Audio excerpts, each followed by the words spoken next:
Well, hello everyone, and welcome to Gigi in the 561. I'm Pam Barker. Thanks for being with me on my podcast today.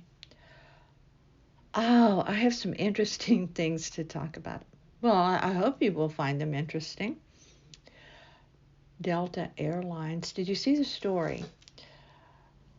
Flying is a challenge.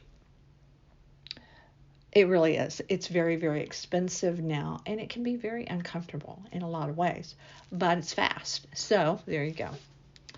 You have to get there, right? And sometimes it has to be by plane. Many people hate flying. I don't think anyone really loves it anymore, even if you can afford the best seats in the house, as it were. But this particular flight was between Utah and Oregon, and the cabin pressure almost immediately upon takeoff became so obviously wrong. People had serious reactions to it. One passenger said she felt like someone was stabbing her in the ear. If you fly a lot, you understand cabin pressure. It does affect ears anyway, but it went beyond that. This one man had a nosebleed that could not be stopped. Until he was taken off the plane upon landing and received real medical attention. But many people had very strong reactions to this loss of pressure. Is really what it was in the Delta plane. Mostly having to do with head, nosebleeds, ear bleeds, and just severe pain in the head area.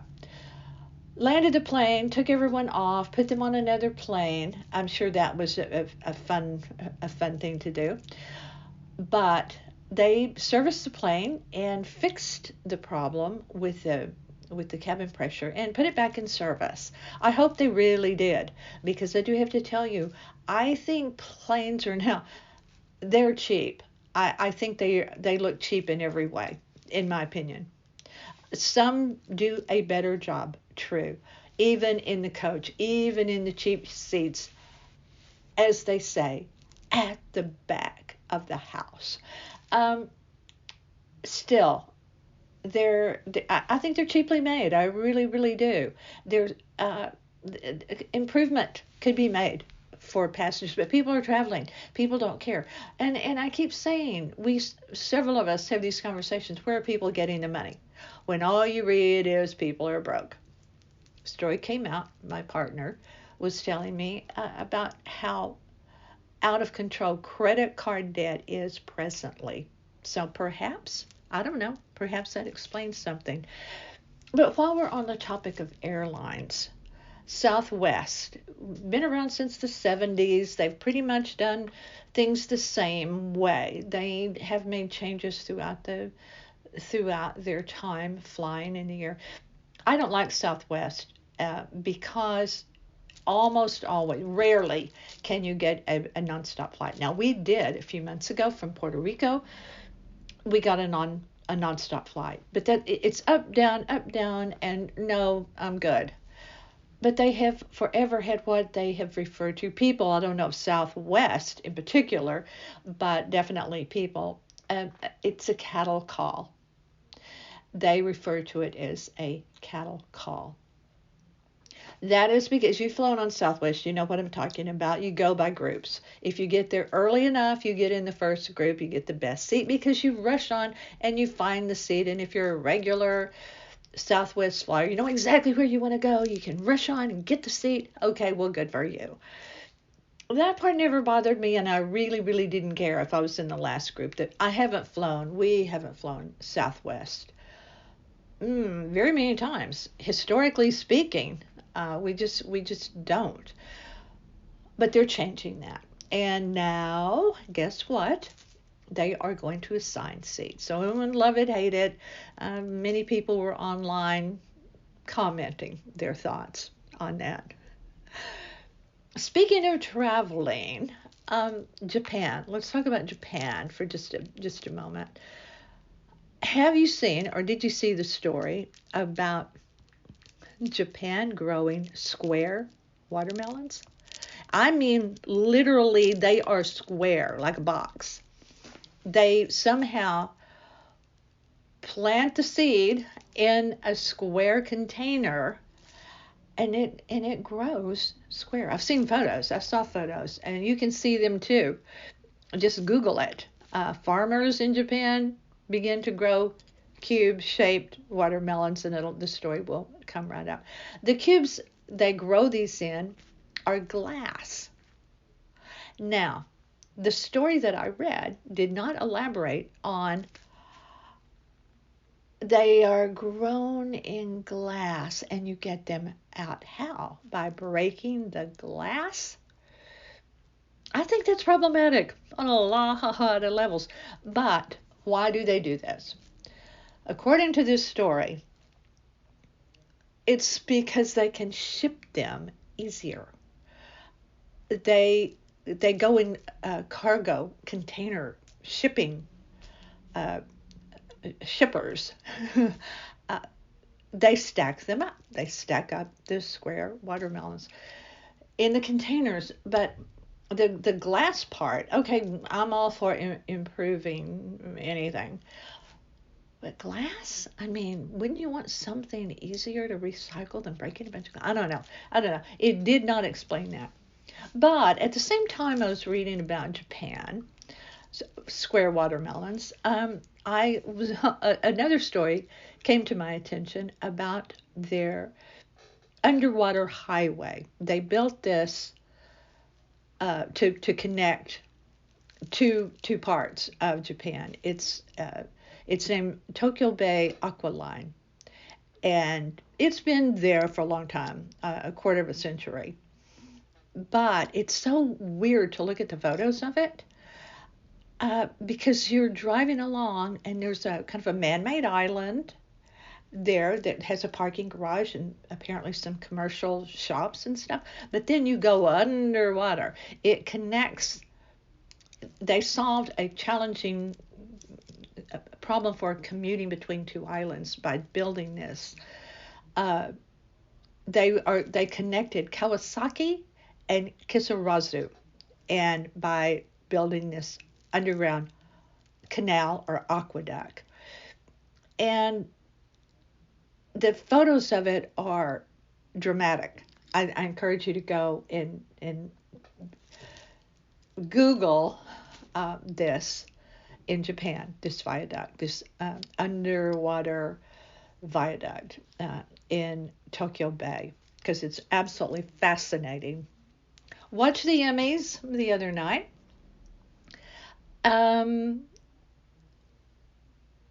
It was okay. I don't know if you watch it. Some of the shows I have not seen. The biggest controversy, though, Daniel and Eugene Levy did a great job. Loved them in Schitt's Creek. I think they're both incredibly talented, no matter what they do, and so they were good. They were fine, and I thought parts of it were pretty entertaining. They're always going to get criticized. It's like Eleanor Roosevelt said. I can't quote it exactly because it's not in front of me or anything, but she said something to the effect of go ahead and do whatever it is you want to do because you're going to get criticized anyway. And I am all in on that. I have loved that quote for many years of my life. But the controversy is surrounding the bear, and I have not seen that, but it continues to win many, many awards, many Emmys. And the controversy is that it isn't a comedy, and it is in the comedy category. And it beat out many other comedies. So there it is. There's the rub. But there's always going to be controversy from the way it sounds. We don't have that particular service that it's on. I think it may be on Hulu. We have every other known demand streaming service, but we don't have Hulu, and I think that's where it is. But it could be Apple TV. I'm really not sure what service it's on. We had Apple. We dropped Apple. We'll probably go back to Apple. We have a love-hate with everything Apple. But anyway, it's from what it sounds, the synopsis of The Bear It sounds entertaining, sounds like it's stressful to watch. It's a lot of yelling, and people have said, I can't watch it, it's too stressful. It's not funny, it's not a comedy. So there you go. Always controversy. What I loved the most in the way of fashion, and some of the fashion was excellent, both men and women. But Christine Baranski, which I have loved her for a very long time. I very first saw her way back in the day on the Sybil Shepherd sitcom Sybil, and Christine Baranski made that show. I mean, without her, there would have been no show. The rest of it was so weak. But she played a character named Marianne, and she tippled a lot, and she was brilliant. Well, many years later, yeah, I've seen her in many things. The Good Wife, Mamma Mia. She's been in many things. But what's interesting in my world is that a good friend of mine knows her well, and has nothing but wonderful things to say about her. About her dress at the Emmys when she came out to be on stage to make a presentation. Her dress blew me away. It was this gold. It was different. If you didn't see the Emmys, you very easily can Google Christine Baranski's dress, Emmys dress, and because it is gorgeous. I stuck with the Emmys. I did not start the red carpet as early as I normally do. I just wasn't feeling it this year as much, but I did watch some of the red carpet. ABC had their red carpet because it aired on ABC, which is really kind of funny because many of the nominated shows are streaming. They're not even on network. But I went back and forth between E and ABC, and ABC I think did a little bit better job with the interviewing. So anyway, that's said and done with for a while. One thing that I did watch on streaming is a show called Julia, and it's about the one and only, the incomparable Julia Child. It was done in a different way. I have seen many shows with the Julia Child persona as the character, as it were, telling about her life. Julia and Julie was one very weak. I really didn't. It had the incomparable Meryl Streep playing Julia Child, but the overall concept of the show was silly. It was about a young girl going through the cookbook of Julia's and making all the recipes, and it went back between going back in time, retrospectively speaking, to Julia Child, and then more current Julie doing the recipes. I stuck with it, but I wouldn't again. But the Julia series, it was a series, and it had brilliant acting. My favorite, really, it made me want to do some of her. I do her quiche. I already do that recipe. It is the best quiche. It is just hands down. It's so good. It's not too heavy, and yet it's heavy enough. But it's super easy to make, and it turns out every time to deliciousness. But it did make me want to do more of her recipes from her cookbook. But the character that I really was compelled with was her husband. Her husband was played, his name is Paul Child, and was played by David Hyde Pierce. You may know him from Frasier. You may know him from other movies. He played Niles Frasier on the sitcom Frasier. But this was done in 23, if I didn't say that already, and to perfection. So if you have a chance and you're remotely interested in this, it's not just about her cooking. It's about she cooks. They all cook, but that's not the premise of the show. It's about how at the time she broke into television in Boston at a PBS station, how that came to be, and then the backstories of both Julia and her husband. I learned so much, and I was riveted and sad when the series ended, because I wanted it to go on, because they were people you kind of like to have dinner with. Julia Child was very, very tall. She was over 6 feet. So her husband saw to it that she had a kitchen and a workspace when she was on television that suited the countertops to her size. But why I was so compelled by Paul, it made me think about my own mate. Because through our careers, we have supported each other in different ways. So I'll just speak about how my mate has supported me in so many ways I can't even tell you. But what I will tell you in this particular podcast is how he supported me when I had a job that required weird hours. It was for a newspaper, and to be at events after work hours, dressing up in after 5 clothing, evening clothes, going to events and all kinds of weather that I had to oversee. I had to make sure everything was done, and picking up and straightening up and filling in when people did not show. Because guess what? They lied and said they were sick, when in reality, I found out later, they had a hangover and they couldn't show up. So, and he was there. He was there through all of this, driving, hauling the stuff around for events that were important and for my job and what I was doing for the newspaper. And what really brought it to the forefront of my mind, how my mate, men like my mate, Aunt Gary, Gerry, pronounced Gary, and men like Paul, who was there for Julia. At one particular juncture, Julia, in her cookbook, which I now have, gifted by Gary, to me. I just got it. It's a gift that I just got, and it's huge. It's heavy. It's huge. And the thing about the cookbook, they tell you everything. This was actually written by 3 women, Julia and 2 others. But they step you through everything. How far should the roasting the chicken, how far should it be from the actual heat, the flame, or the element?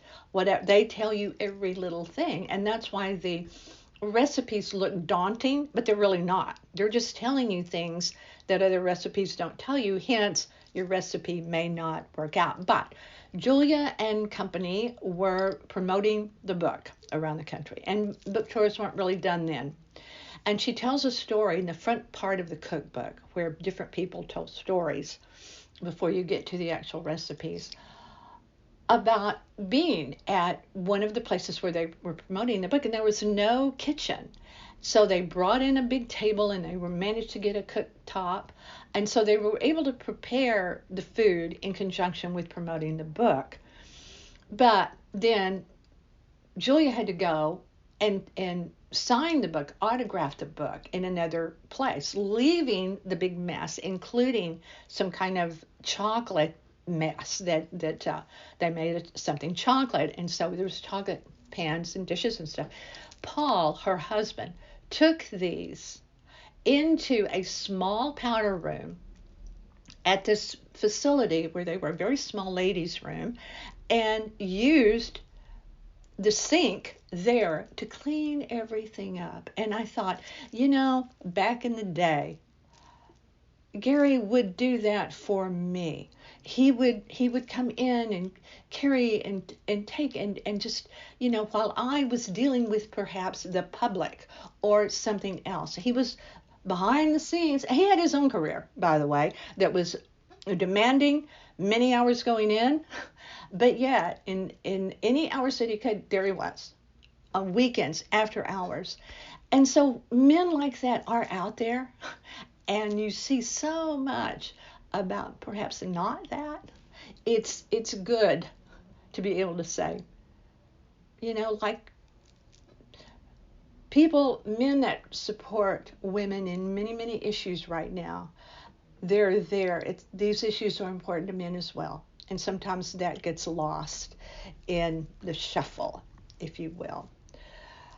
So, yesterday, I had to do something very mundane. I had to buy stamps. I had to go to the post office for some other stuff, business stuff, and I needed stamps. I was out of stamps. I hadn't bought stamps in a long time because they last forever when you buy enough. And this really jovial, very fun, attractive postal woman, I said, all I need is stamps today from her. And she said, well, okay, what style do you want? And I went in my head, style. You know, they have Christmas, they have all kinds of people on stamps, and it's fantastic. So many different kinds of stamps you can get. Just regular postage stamps to mail letters. And I do mail, and really mail. Go to the post office, not nearly as much as I used to, truthfully. But she said, "What style?" And it just hit me, and I said, in a return jovial voice, I said, "Something groovy." And she immediately reached down a little bit and pulled out a page, put it up on the counter, slid it over to me, and she said, "Groovy enough for you." They're the grooviest stamps I've ever seen. They're round, they're colorful, each and every one is different. Each and every one says something like peace, love, happy, smile, sunshine. They on this whole page, these round, perfectly round stamps that I'd never seen before are now in my desk. You want me to mail you a card? Just let me know. I will. I want to leave you with this, a little quote I saw today, and I went, yep, that's true. It was very simple. Misery loves company, but so does joy. Try that on for size. And I love that very much. I love that very much. Thank you for being with me. I hope you will visit my other podcast, Travel Bistro, as well. These podcasts always rest on northpalmbeachlife.com. Go there. Visit our website. Many things are there. Gary updates it. Lots of photos, videos. YouTube channel, northpalmbeachlife.com. Subscribe to these podcasts. Don't miss any of our joy. Join us in the company of joy. Gary also writes for Splash Magazine, some other magazines as well. Just get out there, Google Splash, type in his name in the search bar. When you go to North Palm, we have go to the home if you need, go to search, type in something, and you may find something that we have there. Many people do that. Many people actually find people that we've either written about or done podcasts about. And they reach out and they find people through us. So that makes us all very happy. We do appreciate you so much for being here and listening in and returning to the podcast. Don't forget, these are available on many platforms: iTunes, Spotify, Amazon, Pandora, plus our own NorthPalmBeachLife.com. Many platforms, many obscure platforms. We're out there. Thank you. Thank you so much for listening in today and for coming back. Keep coming back. I'm Pam Barker. I'm Gigi in the 561. Stay with me.